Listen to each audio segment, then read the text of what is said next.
درود بر شما. اینجا موزه ایران شناسی برج آزادیه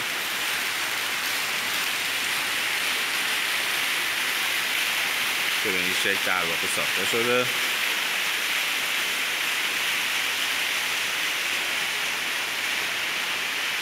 اینم تمثیل آزادی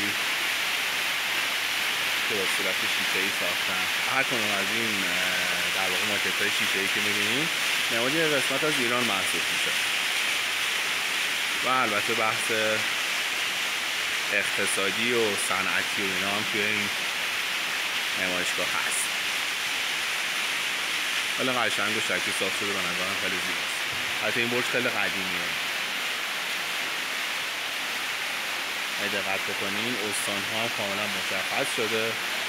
استان لرستان، استان زنجان، استان تهران، استان مازندران به عنوان قطب‌های اقتصادی فکر می‌کنم مد نظر گرفته. مثلا استان گیلان رو اومده به صورت ماهی خاویار در واقع نشون داده، یا استان آذربایجان شرقی که حالا آذربایجان غربی که تراکتور رو نشون داده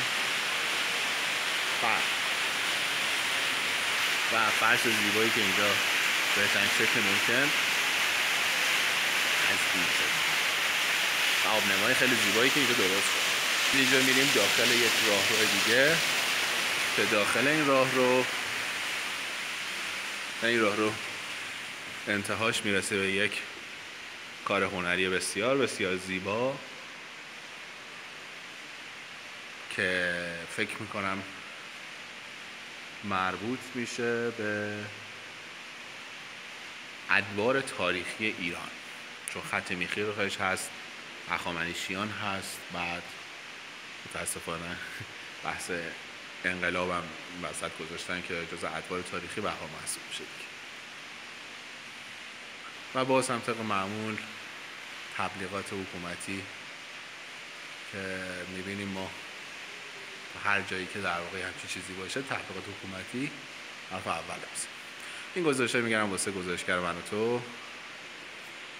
امیدوارم که دوستانی که اینجا نیومدن با دیدن این فیلم لذت ببرن.